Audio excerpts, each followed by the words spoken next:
Je suis doctorant dans l'équipe perception et design sonore de l'IRCAM. Et donc, j'effectue une thèse en collaboration avec la SNCF sur la question de l'identité sonore, le rapport entre les marques et le son, et également sur la communication autour des sons. Comment, dans ce cadre-là, comment on peut s'exprimer autour des sons. Parce que dans cette optique-là, il va y avoir des gens qui n'ont pas d'expertise sonore, qui vont être amenés à discuter justement avec des experts sonores. Et donc, je fais des recherches là-dessus pour voir comment on peut faciliter ces interactions. Moi, je m'intéresse vraiment à la question d'un vocabulaire intermédiaire, quoi, qui soit au niveau. Tous ces mots un peu comme, qui sont souvent des analogies d'ailleurs avec d'autres sens, mais voilà, quand on dit un son brillant, qu'est-ce que c'est? Un son rond, un son chaud, un son strident, bon, tous ces termes qui vont décrire les sons, qui vont pas être inaccessibles aux gens qui n'ont pas d'expertise sonore, et qui derrière vont quand même être plus ou moins compris auprès des experts. Vraiment l'enjeu industriel, c'est justement alors moi je suis rattaché au département de la recherche, donc c'est quand même, ça reste exploratoire. Donc la SNCF s'intéresse à la question du design sonore parce que dans le monde ferroviaire, c'est quelque chose qui n'est pas encore très présent. Historiquement, le secteur de l'automobile s'est vachement développé, disons qu'elle a fait beaucoup de recherches dans cette direction-là, et l'industrie ferroviaire est en train de rattraper et se dire oui aussi, c'est une question intéressante. Et il y a plusieurs choses. Il y a d'une part le confort acoustique. Donc ça, c'est une des thématiques de recherche à la SNCF. Et il y a déjà eu plusieurs travaux de recherche qui ont été faits là-dessus. Et là, l'enjeu vraiment de vis-à-vis de mes travaux de doctorat, c'est d'améliorer en fait la communication justement entre les interlocuteurs, donc que ce soit entre la direction par exemple du marketing ou de la communication et les gens qui vont travailler alors aussi bien sur l'acoustique à l'intérieur des trains on parlait d'IHM tout à l'heure, on peut imaginer, là c'est de la recherche, donc c'est encore embryonnaire, mais voilà, quand on choisit son billet sur une borne, on clique sur un bouton, on va avoir un son de retour, pourquoi on va avoir ce son, à qui on va le demander, comment on va le formuler, voilà. Donc historiquement en plus la SNCF est quand même dans ce que j'appelle le design musical est quand même une grosse référence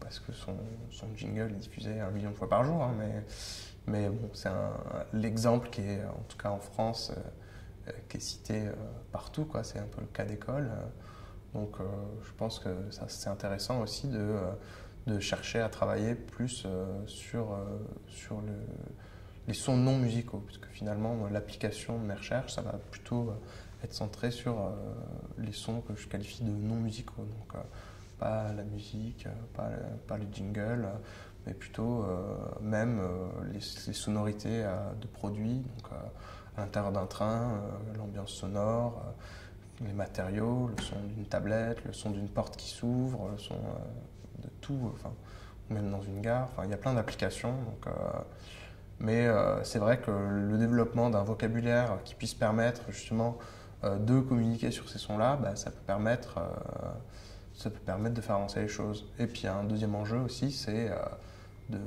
qui est purement la communication, mais de sensibiliser le plus possible de gens à l'importance du son, justement. Et au sein même de ce design non musical, donc il y a cette double problématique du confort de l'usager et de l'identité de marque qu'il faut faire passer en même temps. Est-ce que ça ne peut pas parfois rentrer en contradiction? C'est une très bonne question, mais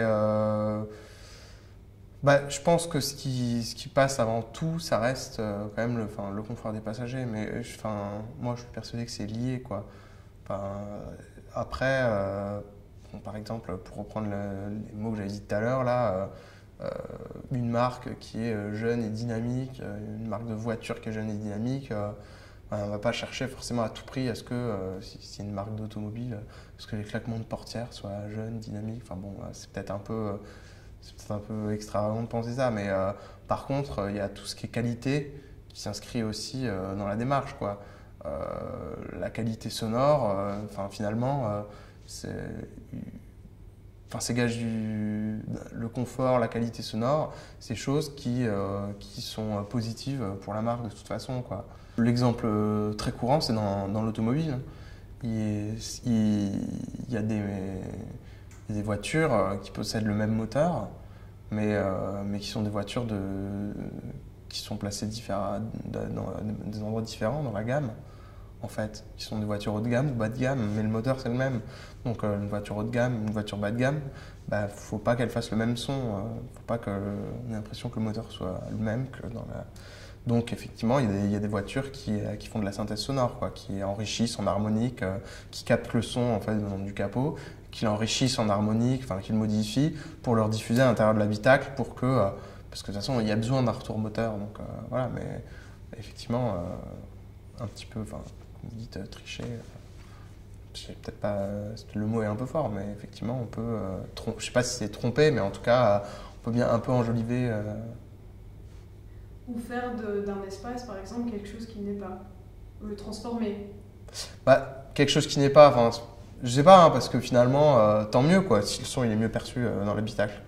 C'est pas, finalement, on a juste mis en place un dispositif qui fait que au sein de l'habitacle, le son va être enrichi et va être plus agréable. Bon, c'est pas forcément tromper l'utilisateur, quoi. Vous dites tricher, ce serait un mot un peu fort, mais pourtant c'est bel et bien, disons, de laisser entendre, justement, c'est le cas de dire que le matériel est d'une telle qualité alors qu'il est exactement le même moteur qu'une Clio, il me semble que c'est de la tromperie.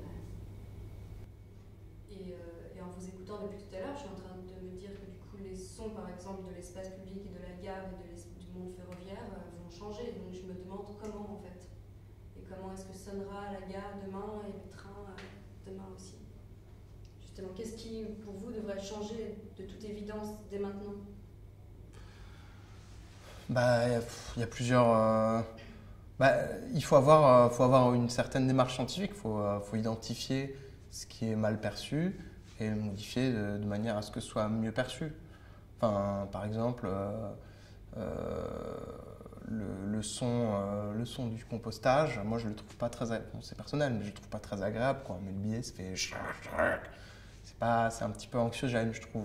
Le but, c'est pas de faire de la pub quand la porte s'ouvre. En fait, on pourrait dire, le but, c'est de proposer des portes qui font un bon bruit quand ils s'ouvrent, comme ça, les gens sont contents et ils aiment mieux la marque. Mais moi, je travaille dans le groupe confort voyageur à la SNCF, donc la priorité, c'est quand même le confort des voyageurs. Et puis, toutes les données sur lesquelles on se base, c'est des enquêtes voyageurs. Donc, quand on parle de véhiculer les valeurs de la marque, c'est pas aussi figé que ça. Mais par exemple, pour prendre un exemple, la SNCF, c'est pas une marque de luxe, quoi. Ça véhicule pas du tout les valeurs du luxe. Donc, on va pas chercher à faire en sorte que ça soit le luxe qui soit perçu, quoi, par les gens. Dans l'ordre, c'est plus simple de jouer sur musique, puis ensuite c'est plus simple de jouer sur les sons de synthèse comme le CHM. En dernier lieu, l'acoustique, ça va être dur, quoi.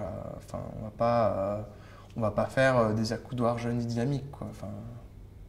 Faut faire attention quand on parle de marque.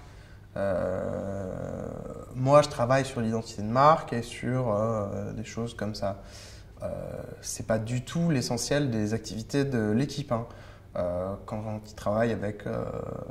forcément, il y a toujours des marques derrière, mais en général, ils sont plus sur des démarches de qualité sonore, sur l'élimination des nuisances sonores, sur l'amélioration de la perception des bruits, par exemple l'intérieur d'un habitacle automobile ou des choses comme ça. Donc, il ne faut pas tout ramener à la marque.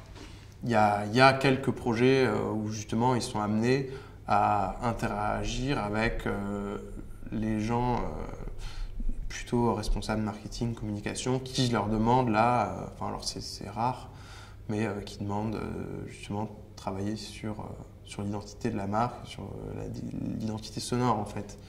C'est pas du tout fréquent en fait. Moi, je travaille là-dessus dans l'équipe, mais je suis le seul. Et donc, est-ce qu'on ne va pas être bombardé de sons partout? Si, sûrement. C'est déjà le cas. Hein. Moi, quand j'entends, bah, ça m'énerve, hein, mais bon.